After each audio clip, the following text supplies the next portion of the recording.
So I have talked before about in some different venues, whether it's these videos on our the Great Quotes for Coaches podcast, in my blog posts, I've talked about comments that various people have said and while referencing Tom Brady.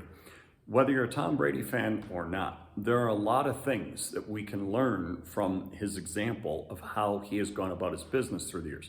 I'm sure some of you critics are right now saying, yeah, like how to deflate balls and how to, whatever it might be, right?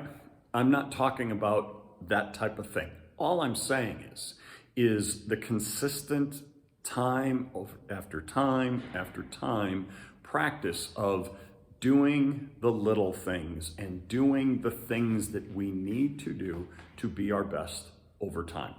And today I heard another one. I heard a guy, Brock Heward is his name, heard him on a show I've referenced. Not sure if I've referenced it in these videos, but certainly on the podcast and certainly in my blog posts.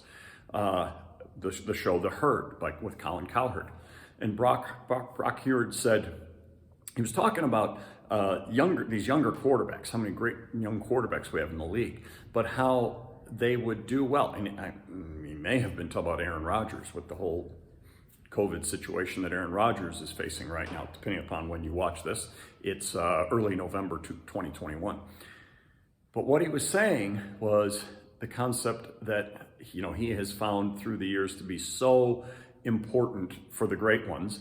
And he said, like Tom Brady, what makes Tom Brady so great is he does the ordinary extraordinarily well. And then he said, this is what I would tell young quarterbacks or something like that. Do the ordinary extraordinarily well. Well, on my podcast a couple weeks ago, I talked about Trent Dilfer, another quarterback, former NFL quarterback, who was also referencing Brady and his statement, how you do small things is how you do all things.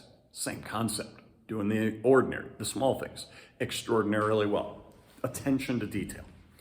And I love the concept, and it reminds me of something that a guy I interviewed on the podcast, Alan Stein Jr., a former trainer of basketball players, now a corporate speaker on success and leadership, the kinds of things that we talk about here.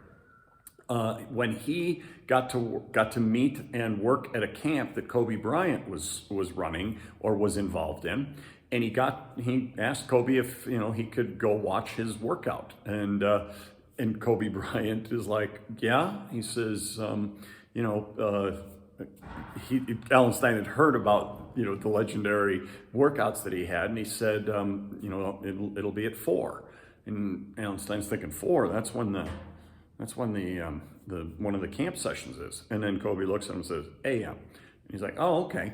So Alan Stein wants to show, I'm going to get there early. Gets there about 3:30, and the lights are already on. He hears the squeak of gym shoes on a floor already, and he gets in, and there's already sweat dripping, on Kobe Bryant. Kobe Bryant is already full blown into his workout, and he watched him for 45 minutes or an hour, whatever it was, and do the most basic footwork and shooting drills and ball handling things, just the very basic things. And afterward, Alan Stein talked to him just briefly. And he said, Kobe, you're the best player in the world. At the time, he probably was. He says, but I see all you did were the most basic, drills that there are.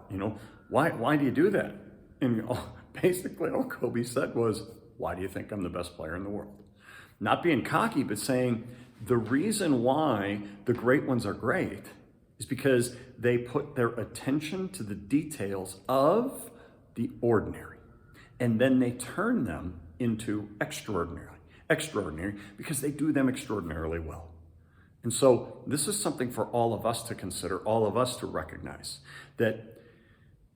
And when teaching our kids, and I've tried to teach my athletes this for a long time, but especially since hearing that, I've tried to talk to my kids about that concept that you want to make sure that, and I'll reference Kobe, fall in love with the basics. And it's one of the things that Kobe told Alan Stein. I fell in love with the basics early on. Fall in love with doing those things. And it's really hard. I coach 7th and 8th grade boys right now. And I tell you what, they struggle with the repetitiveness of doing drills. And I get it. And, I've talked a little bit on our podcast, and I can't remember if I did on video either, about some of the newer concepts in coaching that I'm wanting to try and that, but it's hard. I'm kind of an old school drill guy. And I think it's important that kids learn to fall in love with those basics. Those who do start to climb. Yeah, you still got to add the games, types of things. You got to get them competing. But get them into that concept of when you fall in love with the basics, when you do the ordinary extraordinarily well, that is when you will really start to see your game flourish. So something that I think it's important for us to consider, and also for us, but also for us to consider when we're teaching and coaching our kids, whether it be, in the classroom or in whatever sport realm that you are, help them understand the importance of the basics and learning to do the basics the absolute best they can. We'll talk to you again next time.